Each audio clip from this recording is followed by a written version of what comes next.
So patch 1.7 has been out for a few days, and they made a lot of big changes, or they said they did, so I thought it'd be a good idea to revisit all my past videos and see how these changes have come together in the newest version. We're going to go through them, the order they were made, and I'll touch on what the core problem was, how it's been changed since the video came out, and what, if anything, should be done moving forward.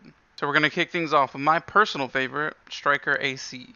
At a high level, this guy is focused around the anti-material charge, and it gets a buff where the anti-material charge has essentially a wind-up phase that allows it to do more damage and travel further.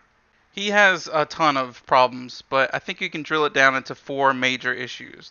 The first being the damage that it does to enemy husks.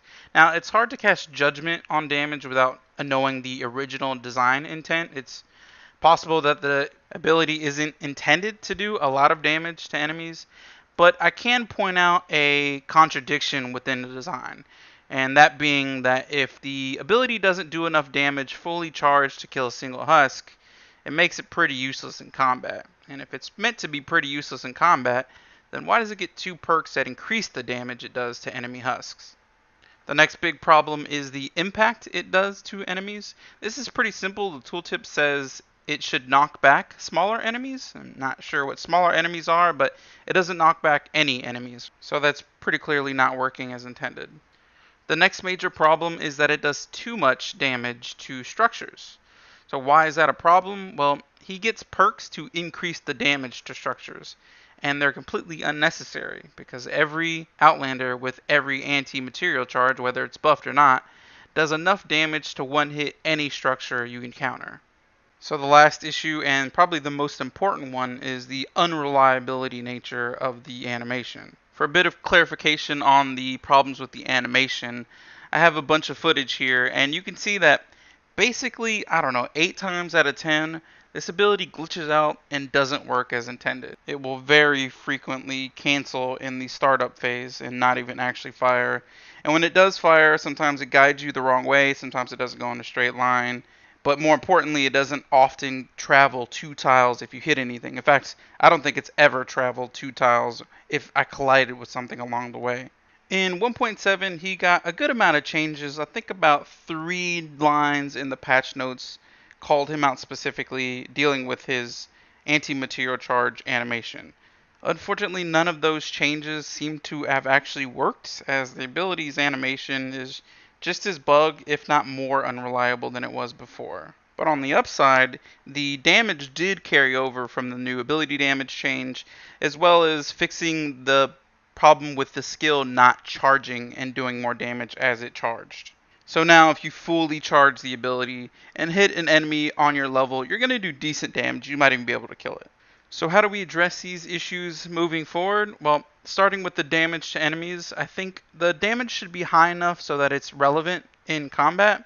And I would go so far as to wager that even if the damage was really high, let's say enough to kill a smasher or do a ton of damage to enemy husk and mist monsters, it still wouldn't be super reliable because of the inherent delay in the ability's use. You have to charge for about 2 seconds before you can do it, so it almost requires a bit of prediction when lining up the shot. So even if the damage got buffed to an insane amount, I'm not sure that it would translate that well into common combat. As far as the impact goes, it just needs to work as advertised and actually knock back enemies. In fact, I'd probably prefer knockback over damage. So even if the damage stayed relatively low, if I could reliably knock back smashers or important monsters, I think the ability would already have a ton more utility. Now the issue of damage to structures is kind of a tricky one because it seems like the original intent was that not all Outlanders would be able to punch anything and destroy it, and only certain Outlanders would gain enough damage to destroy anything they punch, including the Striker AC. I don't know why that changed in the process, but it was probably for the better if you ask me. I think if this ability was tweaked so that it was the only Outlander that could reliably destroy all structures with his punch, then it would greatly diminish the utility of the skill for all the other Outlanders. So ultimately, I think this perk should just be removed, or there should be some sort of benefit to doing, 42,000 damage to a structure that only has 3,000 health. Like maybe you got more resources the harder you hit it. And lastly, of course, the animation essentially just needs to be fixed so it's working as intended. I suspect that even when it is fixed, it'll still be kind of a clunky ability to use, but we can't know how good it's going to be until it's working as it should. So that's it for Striker AC in this video. I'm going to make a separate video that contains all the other changes. I just thought this guy was in depth enough that it required his own video. And I'm also probably going to work on something with the new heroes or the new scavenger weapons as well. So let me know if there's any suggestions there.